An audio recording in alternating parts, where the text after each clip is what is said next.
Hi everybody, it's Leslie here.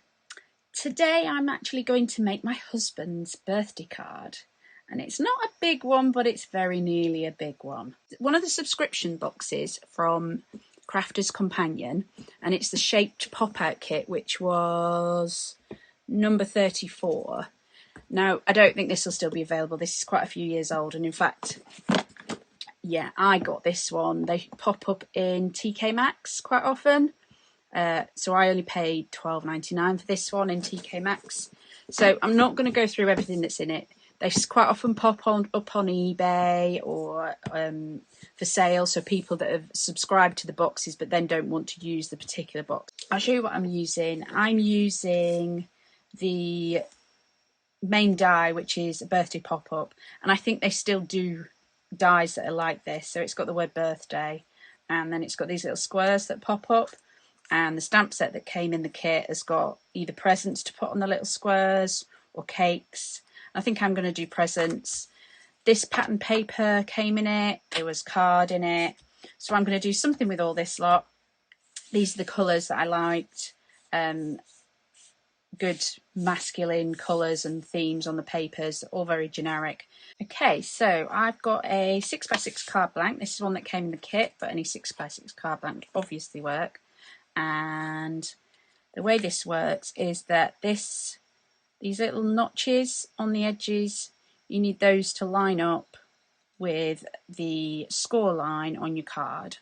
So I'm going to pop this through my die cut machine.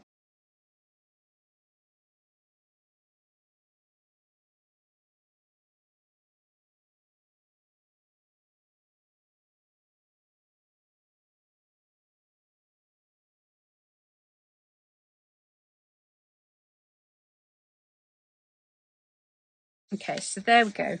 We've got that folded. It's not the easiest. That was my first attempt. I think we could have done with perhaps the score lines being a bit more defined. So maybe if I cut it again, I would run that particular die through maybe with like an embossing mat afterwards, just to get the score lines a little bit more defined. But there we go. You can see how that stands up, and it's really 3D. And it then folds completely flat as well.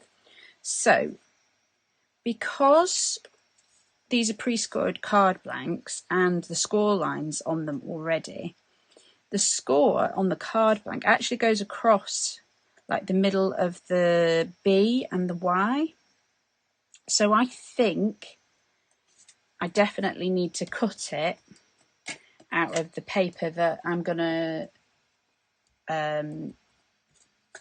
cover these in, because you'd have to cover it rather than leaving it whatever your card blank is, because you've got the score lines showing. You can see that really quite clearly, I think, on that B there. Yeah.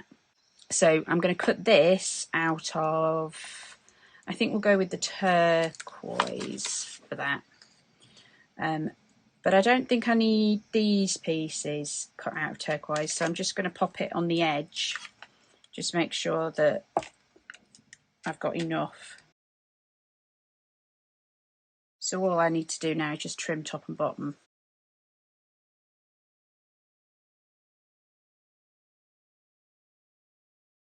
So I'm just going to use a bit of wet glue to stick these on top on my card.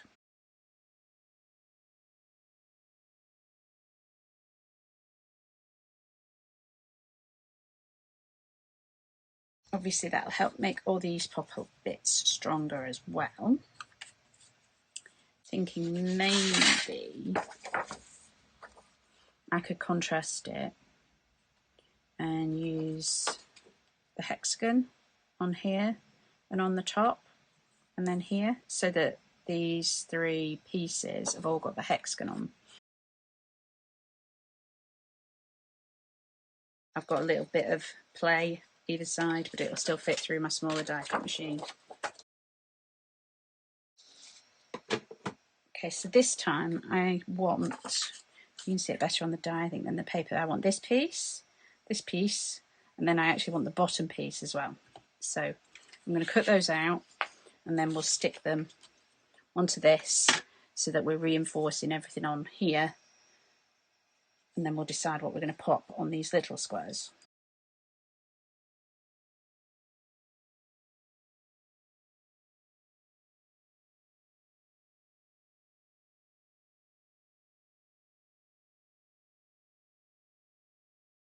Because my piece of paper is not quite long enough here at the bottom, I think I'll try and leave a similar amount of border.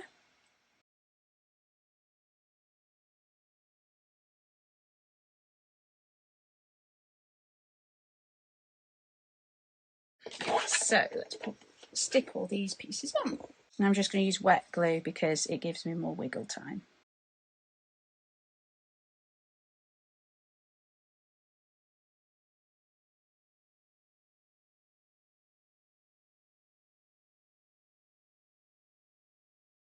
Yeah, so that's better. I'd cut some of these just a tiny bit too long for where the score lines sit.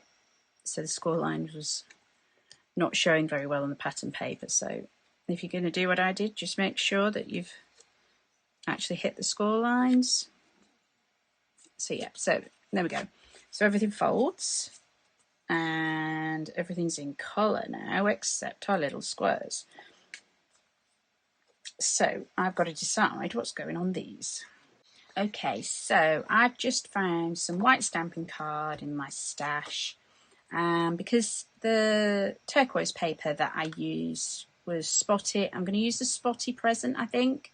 So I'm just going to stamp it a few times and then we'll find some matching alcohol markers, I think, and have a colour in. So because I'm going to use alcohol pens, I think, to colour these in, I'm going to use Memento black ink, so Memento Tuxedo Black. And I'm going to use my stamping platform and try to use the trick where you slide your paper up. Because these are pretty much an inch tall, I think I can do it. So I've got that on one of the inch marks. So I know it sits, my stamp sat at that 2-inch mark. So the idea now is that I slide my paper up by about an inch. And if you're not confident, always have a little piece of acetate. This is just some stamp packaging or something. And just make sure that you're not going to hit. Just need to go a tiny bit further up. Okay, so I need to go about 1.25 inches up, I think, just so that I've got enough space so that I'll be able to cut them out afterwards.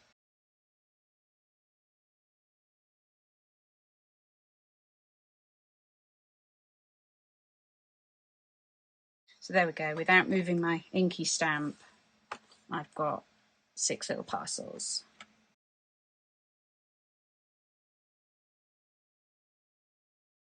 So this is my Spectrum Noir Tri-Blend swatches. So I'm going to grab I think the green turquoise, or maybe the grey jade green. What do we think? Let's go with the jade green blend. I think dusty purple is going to be it. And this is why I like having a swatch, so I can see what colour they actually are, because the caps don't always show us brilliantly what colours they are. So I'm just going to do some really basic colour blending. I'll probably stick you on fast forward while I'm doing that.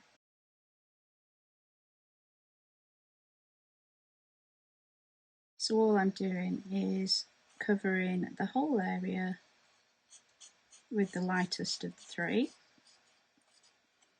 And then I'm popping the darkest, which is the opposite end, at the bottom, roughly a third.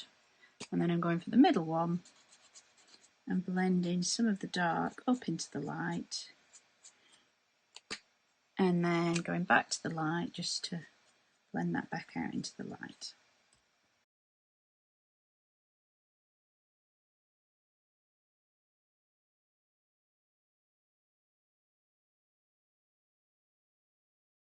And I think I'm going to go back and do the spots all just in the darkest.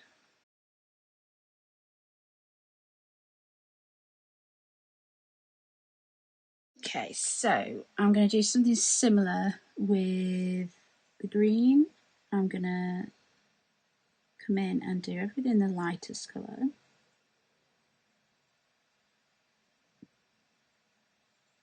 Like that. And then, in the same idea, put a bit of the darker at the bottom. And then the middle colour.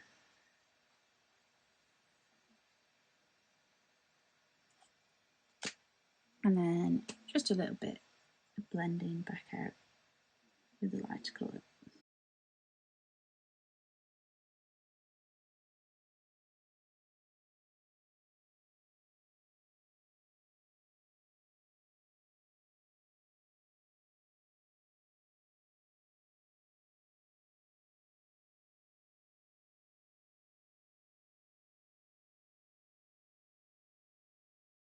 So with just two of the tri-blend markers that I'm hoping you can see without it phasing because of too much white, I'm hoping you can see you get a nice bit of dimension just using a little bit of shading. And that's why I like the Altenew ones that come in sets of 4. So you've got 4 colours in the same family, and the tri-blend where you get 3 in the same colour family all in one pen, because of course it means you've already got your blend and you don't need to decide yourself what to do. So I think they're a really good option if you're new to crafting. So I'm just going to fussy cut these out.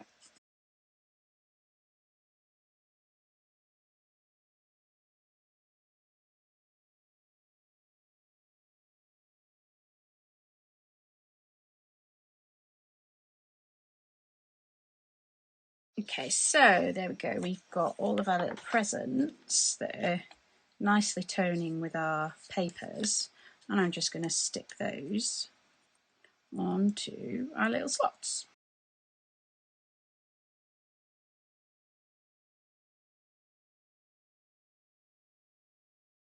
So yeah, I could always pop my little presents up here or down here. There it gets a bit lost on that particular pattern paper, but there we go. That's how it's starting to look from the front.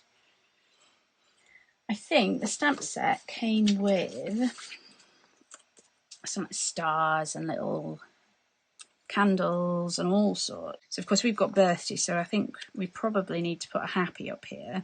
So I've just grabbed my Catherine Polar Seafoam and Wintergreen, and I think they're actually going to be, I think they're close enough.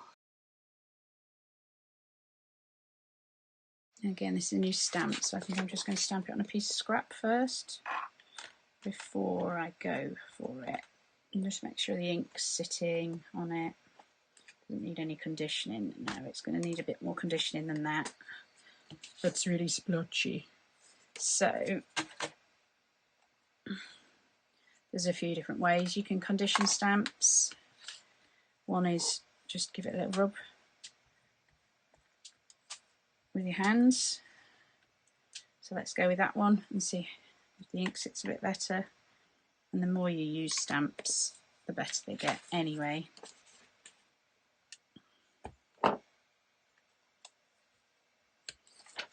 It's a bit better and it's getting more solid.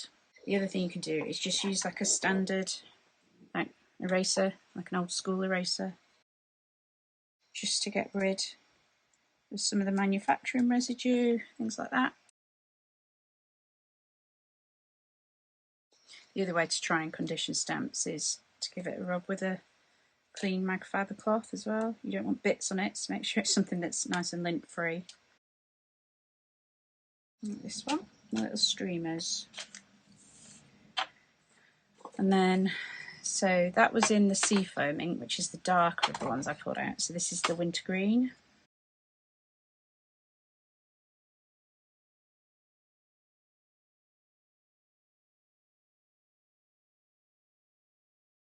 I've actually ended up with the one called Sugared Lavender, which is actually quite a close match for the nice purpley colours.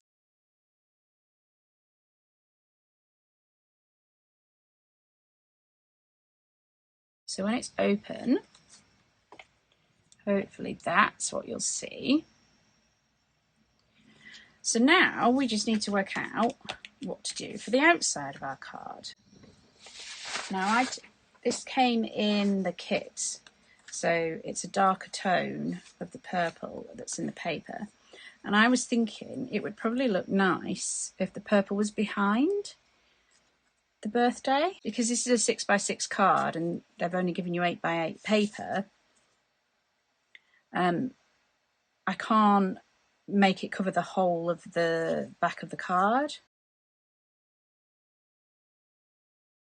So if I cut a piece that's 6x6 out of this, it will cover all of this once it's folded in half at 3 inches. So hopefully now that will cover 3 inches, and because this is double-sided, I can use that as part of my card front as well.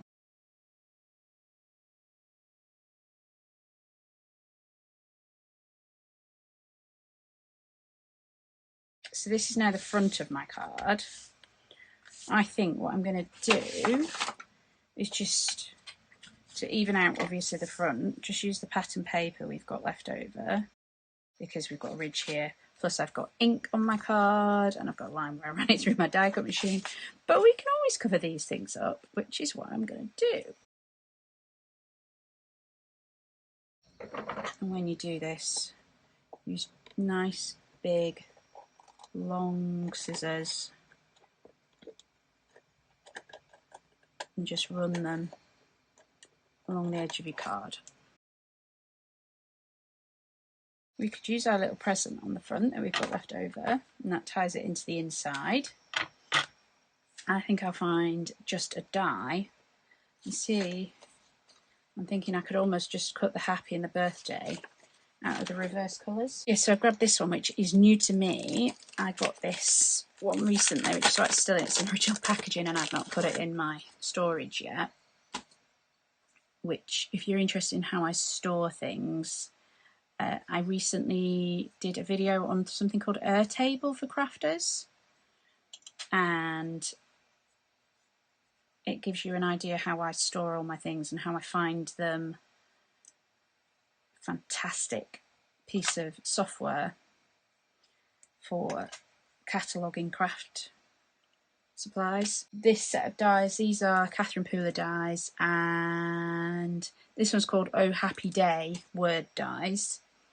And the way it comes in is you've got the O, the happy, the birth, and the day. So you can do Oh Happy Day, or you can do Happy Birthday and stick the birth and day together. So I'm thinking if I do the happy out of the turquoise and the birthday out of the purple and reverse the colourways, and then we can put some ribbon or something across the middle.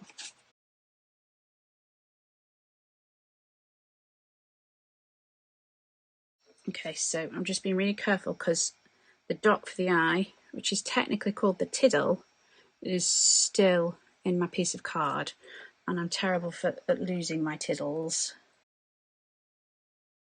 Yeah, if we pop some ribbon or something and a few gems or something, there was all sorts in coordinating colours in the kit. Oh, nearly lost my tiddle.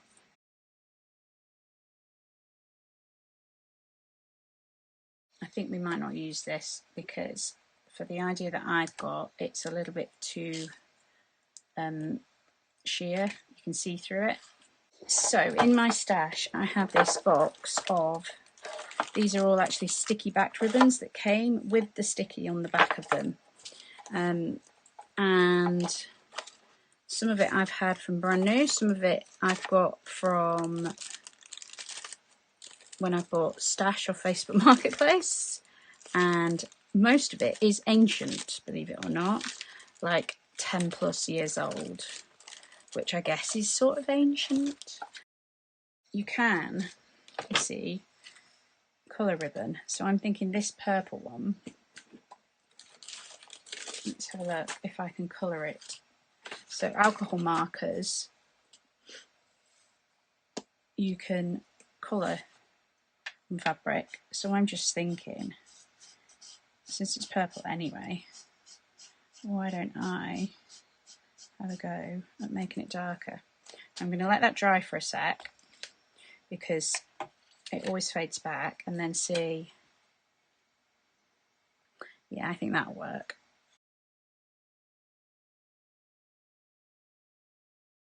As I suspected,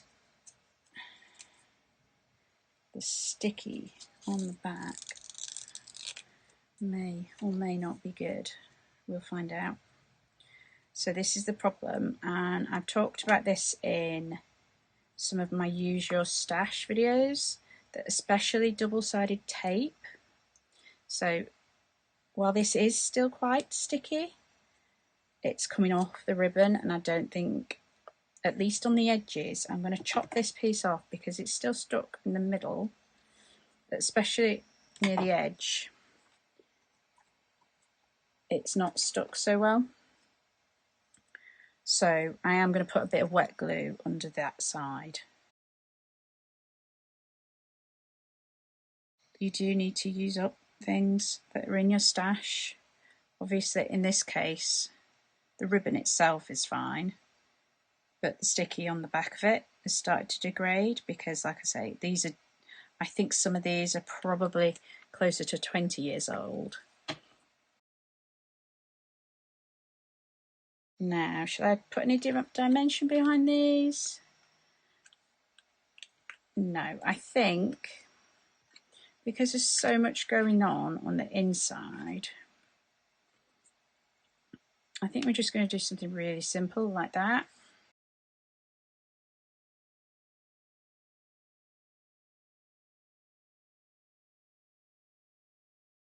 Don't forget my tiddle. So I'm just going to put a couple of foam pads on the top part of my present so that it can overhang the ribbon slightly.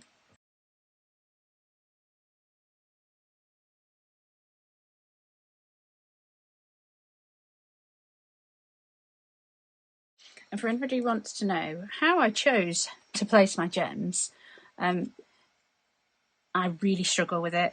I think a lot of people do. I try to stick with odd numbers. So in this instance, I went with an odd number at the top. So I've gone for 5 at the top and 5 at the bottom. So I know it's an even number overall, and I've gone for a mixture of sizes, and I just kind of dotted them around where it looked interesting. And the other thing to try and think of is like visual triangles. So these kind of go in a triangle like this and kind of draw you into the happy and the present. And then kind of the reverse down the bottom here, they're in a sort of a triangle. You can see that. So that's what I do. I kind of go for 3s or 5s.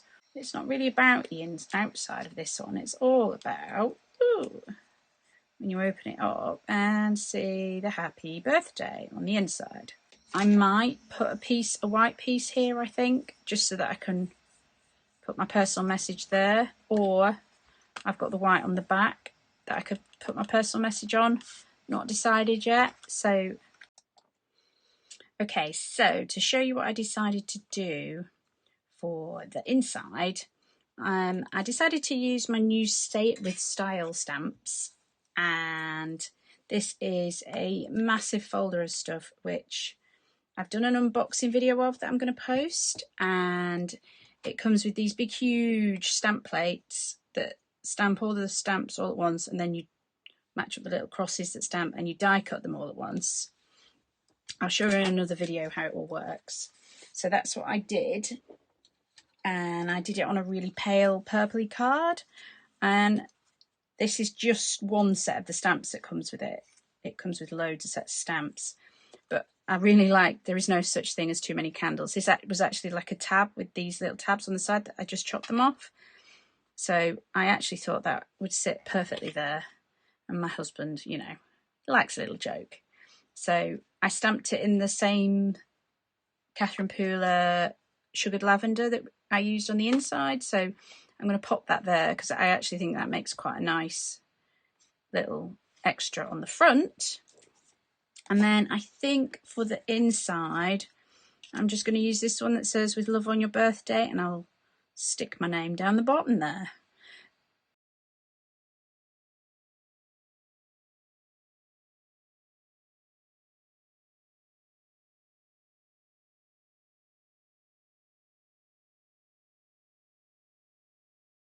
Thanks for watching. Hope you enjoyed that one.